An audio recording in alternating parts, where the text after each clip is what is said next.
Praise lord.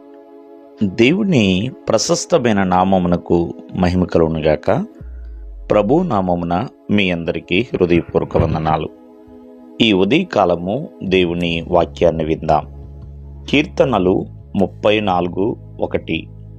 నేనెల్లప్పుడూ యెహోవాను సన్నతించెదను, నిత్యము ఆయన కీర్తి నా నోట నుండును. ప్రియమైన వాళ్ళరా, భక్తుడైన దావీదు ఈ మాట మాట్లాడుతున్నాడండి దేవునితో. నేను ఎల్లప్పుడూ ఆ దేవాది దేవుణ్ణి స్తుతిస్తాను అని. స్తుతించటం, కీర్తించటం, ప్రార్థించటం, ఆరాధించటం ఇవన్నీ కూడా దావీదు తన జీవితంలో కలిగి ఉన్నాడండి. చాలామంది కొన్ని ప్రతికూలమైన పరిస్థితులు వచ్చినప్పుడు ప్రభువుని స్తుతించే విధముగా ఉండలేరండి.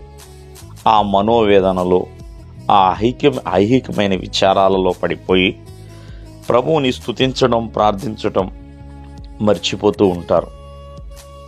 ప్రియమైన వాళ్ళరా, మనకి బైబిల్ గ్రంథంలో ఉన్న భక్తులు నేర్పించే ఒక పాఠం ఉందండి. చూడండి, ఒక మాటలో చెప్పాలంటే సంఖ్యలలో బంధకాలలో ఉన్నప్పుడు భక్తుడైన పౌలు, శీలలు ప్రభువుని కీర్తించారండి. ప్రభు నామాన్ని గణపరిచారు. ఆ మధ్యరాత్రి వేళ ఎంతగా ప్రభువుని గణపరుస్తున్నారండి.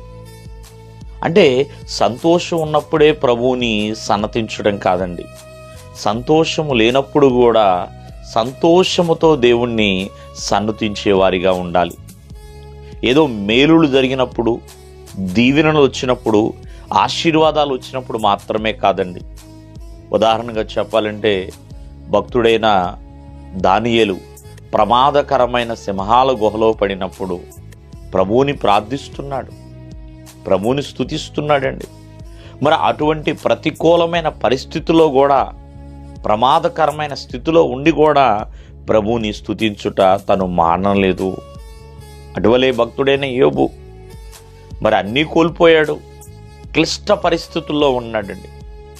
మరి అటువంటి పరిస్థితుల్లో కూడా యెహోవా ఇచ్చెను, యెహోవా తీసుకొనును, యెహోవా నామము స్తుతి నొందును గాక అంటాడండి. ఆయనకే మహిమ కలుగును గాక అని.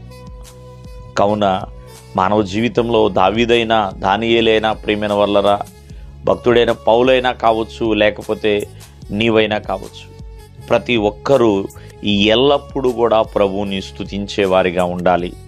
అది ఎటువంటి పరిస్థితి అయినా సరే.